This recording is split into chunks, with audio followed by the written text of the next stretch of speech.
A finales de diciembre de 1984, en una pequeña aldea pobre del norte de India, cerca del río Ganges y al sur de las montañas del Himalaya, una joven llamada Sumitra tuvo a su primer hijo. La vida en su aldea no era fácil. Las familias vivían en chozas de barro, con techos de paja. No había electricidad y casi nadie tenía educación formal. Sumitra, además, había tenido una infancia especialmente dura. Su madre murió cuando ella era muy pequeña, y su padre pasaba largos periodos fuera de casa por trabajo. Por eso en gran parte Sumitra había sido criada por una prima. Ya de adulta, aunque estaba casada, su vida seguía siendo solitaria.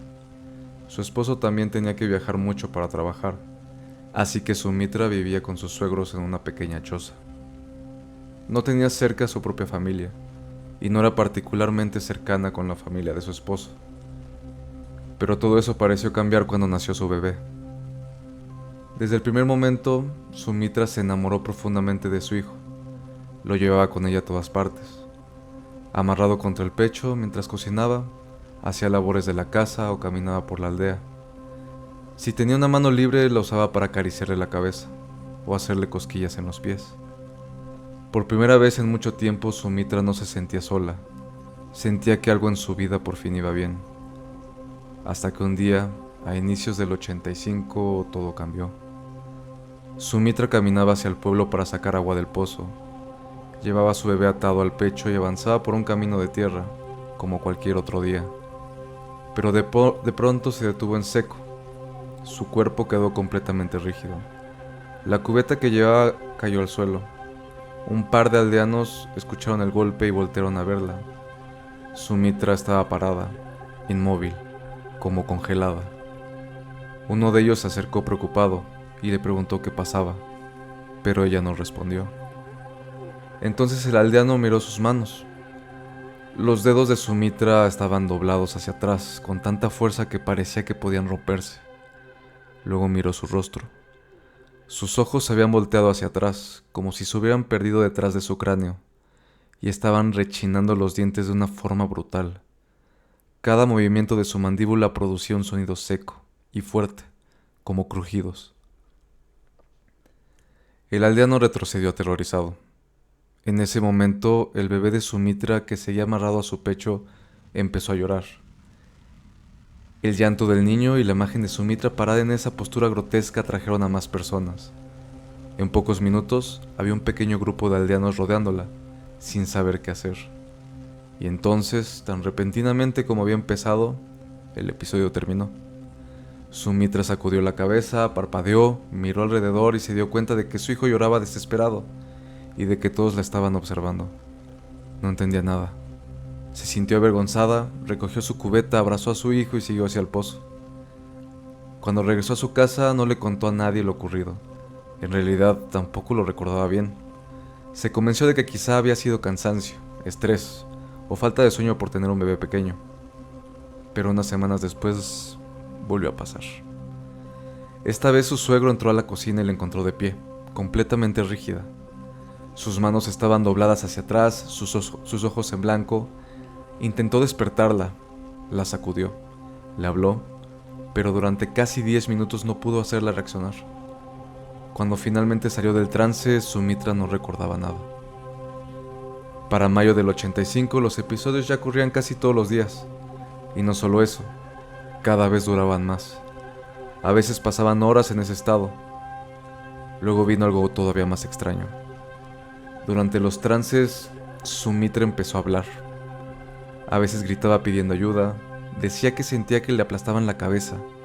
Luego de pronto su voz bajaba a un susurro y decía: todo lo que veo es oscuridad. Su familia llamó al curandero local, pero él no encontró ninguna explicación fuera de esos trances. Sumitra parecía estar perfectamente sana. No tenía fiebre, no parecía enferma, no mostraba ningún problema visible. Entonces, el 16 de julio, mientras cocinaba, Sumitra volvió a caer en trance, pero esta vez no gritó, no rechinó los dientes ni pidió ayuda. Habló con calma y dijo: en 3 días voy a morir. A partir de ese momento Sumitra quedó aterrada, su familia también. Ella estaba agotada física y mentalmente.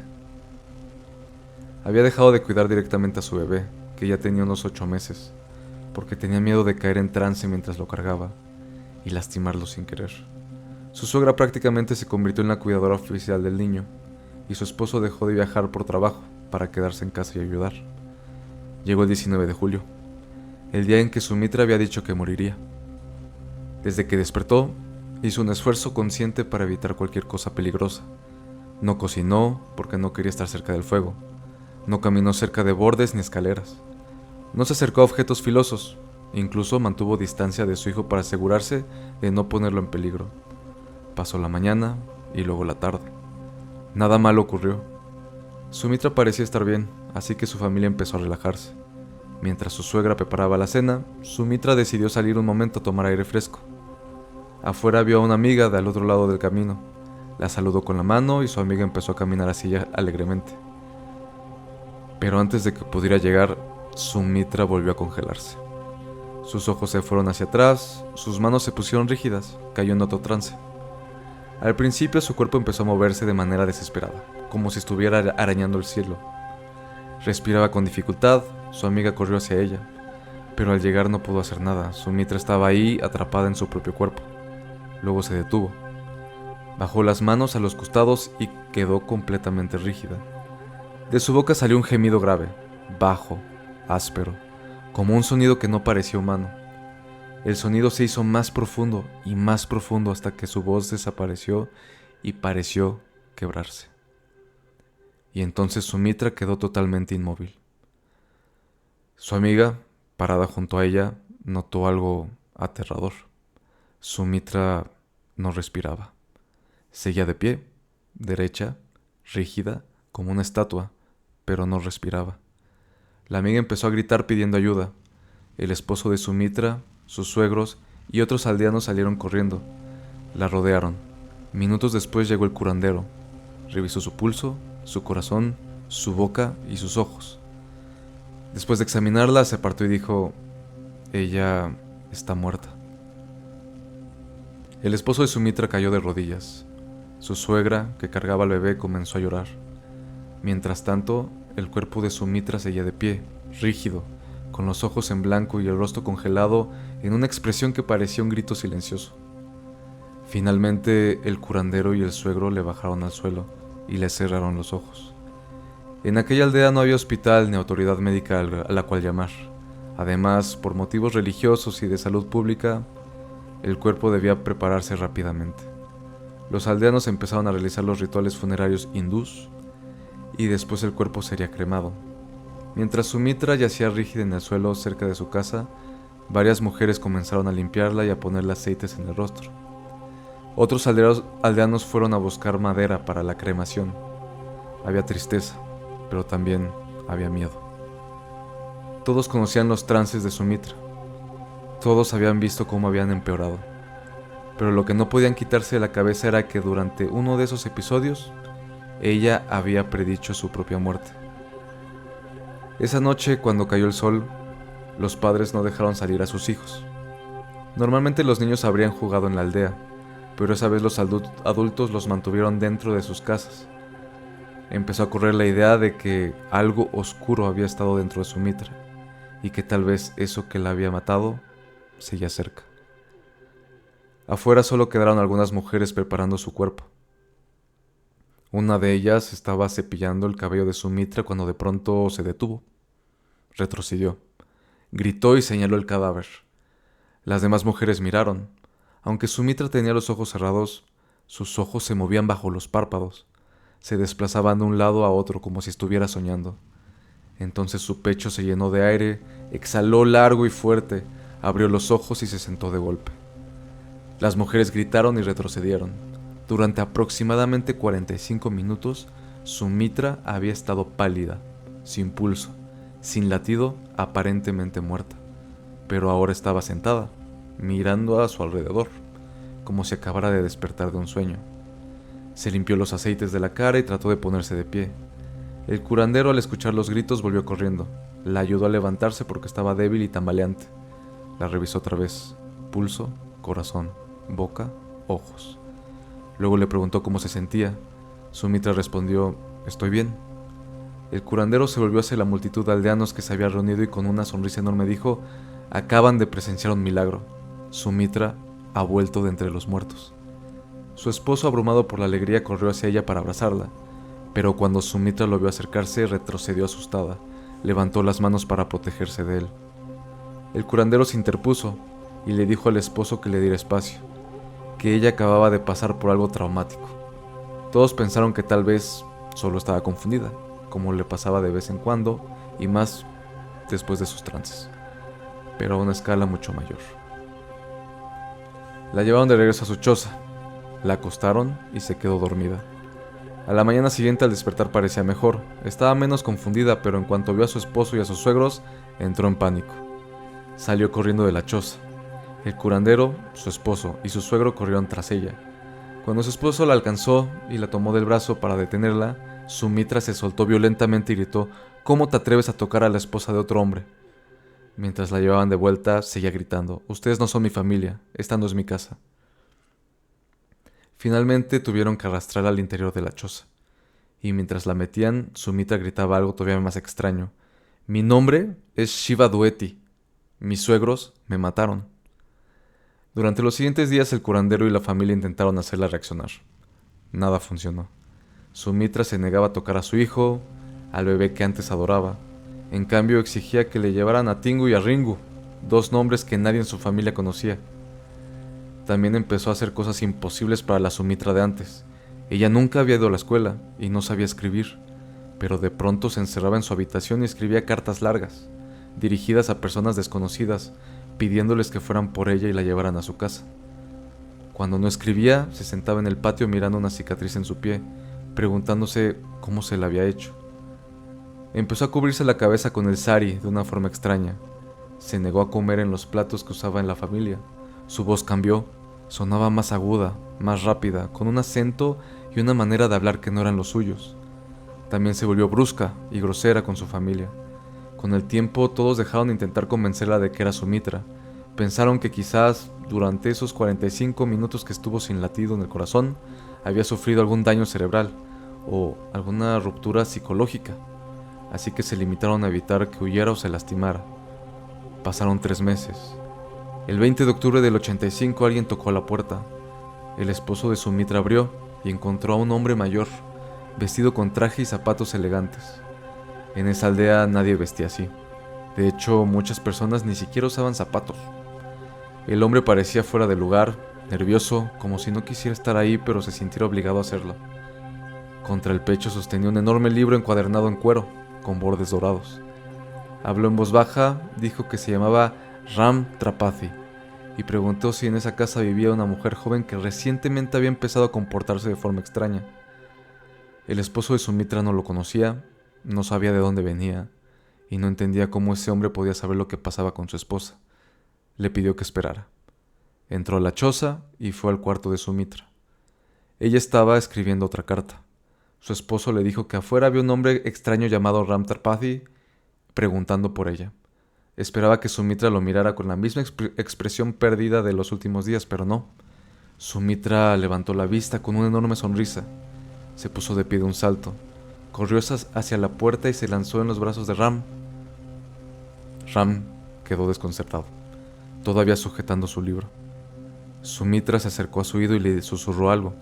Él reaccionó mal. Se tensó, la miró con desconfianza y se apartó. Luego le preguntó: «¿Cuál es tu nombre?».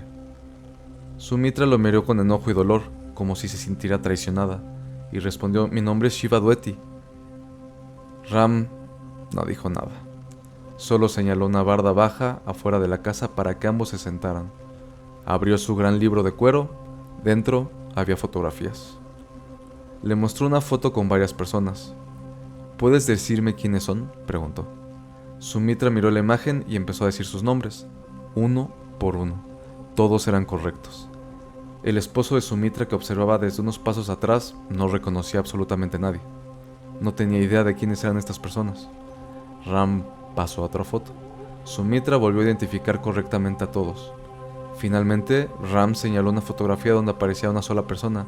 «¿Sabes quién es esta?». Esta vez Sumitra no contestó de inmediato.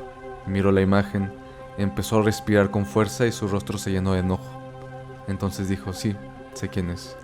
Es mi cuñada. Ella me mató golpeándome en la cabeza con un ladrillo. Ram dejó caer el libro. Se acercó a Sumitra y la abrazó con fuerza. Los dos lloraron durante un largo rato. Después Ram le dijo al esposo de Sumitra: vamos adentro, les voy a explicar todo. Una vez dentro, Ram contó una historia increíble. Dijo que Shiva Dueti era su hija. Shiva vivía en una ciudad a unos 60 kilómetros de la aldea de Sumitra. Era una mujer de una familia acomodada, con educación universitaria y 2 hijos pequeños. Su hijo menor había nacido casi el mismo día que el bebé de Sumitra, en diciembre del 84. Pero la vida de Shiva era completamente distinta. Mientras Sumitra había encontrado felicidad en la maternidad, Shiva había empezado a sufrir cada vez más. Sus suegros la odiaban. No les gustaba que fuera educada. No les gustaba la familia de la que venía. Y la tensión dentro de su casa se volvió insoportable. En los mismos meses en que Sumitra empezaba a tener trances en su aldea, Shiva vivía una pesadilla en su casa. Escribía cartas a su familia contando que despertaba casi todas las noches gritando por pesadillas. En mayo del 85, justo cuando Sumitra empezó a hablar durante sus trances, Shiva tuvo una pelea terrible con sus suegros por querer asistir a una boda familiar. La noche del 18 de mayo, unos vecinos vieron a los suegros de Shiva cargando su cuerpo, aparentemente inconsciente, junto a unas vías del tren. Cuando los vecinos preguntaron qué pasaba, ellos respondieron que Shiva estaba enferma y que la llevaban al hospital. Era de noche, no había luces, los vecinos no pudieron ver bien, les pareció extraño pero no dijeron nada. A la mañana siguiente el cuerpo de Shiva apareció en las vías, cerca de una estación del tren. Su tío y su hermana llegaron al lugar, los suegros de Shiva ya estaban ahí. Dijeron que Shiva seguramente se había suicidado arrojándose frente a un tren. Pero el cuerpo no tenía las heridas esperadas en alguien atropellado. No había cortes ni marcas graves por todo el cuerpo. Solo había una gran lesión en la cabeza, como si algo la hubiera golpeado con fuerza. La familia de Shiva sospechó que la habían asesinado y que después habían puesto su cuerpo en las vías para simular un suicidio. Pero los suegros cremaron el cuerpo de inmediato, antes de que la familia de Shiva pudiera detenerlos, y la policía local aceptó esta versión del suicidio sin investigar demasiado. Ram estaba convencido de que su hija había sido asesinada, pero no tenía pruebas, hasta que escuchó un rumor. En una aldea, a 60 kilómetros, una mujer pobre, sin educación, había muerto y vuelto a la vida diciendo que era Shiva Dueti. Al principio no lo creyó, pero decidió ir a comprobarlo. Por eso, el 20 de octubre del 85, se puso su mejor traje, tomó su álbum de fotos y fue a buscar a Sumitra. Cuando Sumitra corrió hacia él y le susurró al oído, lo que le dijo fue: «Papá». Al principio Ram pensó que podía tratarse de una mentira cruel, pero luego Sumitra identificó correctamente a 15 personas en su álbum familiar, incluyendo la cuñada que ella decía que la había matado.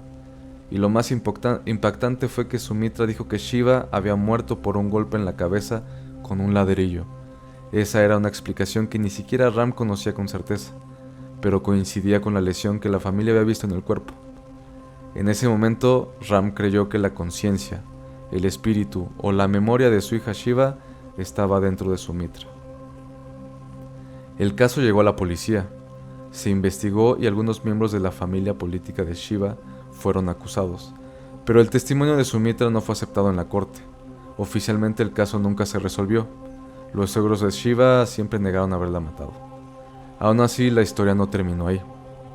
Investigadores de la Universidad de Virginia, porque este caso es real, viajaron a India para estudiar el caso. Entrevistaron a las personas involucradas y concluyeron que no parecía ser un engaño. Según la historia, consideraron que Sumitra pudo haber sido poseída por Shiva o que de alguna forma Shiva se había reencarnado en ella. Había demasiados detalles difíciles de explicar. La nueva voz de Sumitra tenía el acento urbano y educado de Shiva. La forma extraña en que empezó a cubrirse la cabeza con el sari era la forma en la que Shiva lo hacía.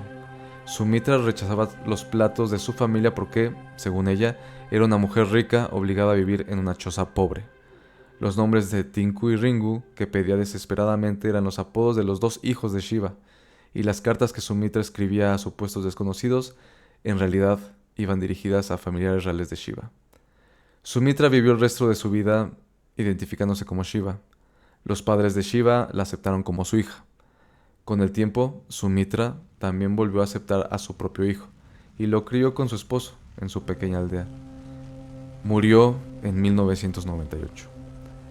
Y así quedó registrada la historia de Sumitra Shivadueti, una mujer que, según los testigos, murió durante 45 minutos.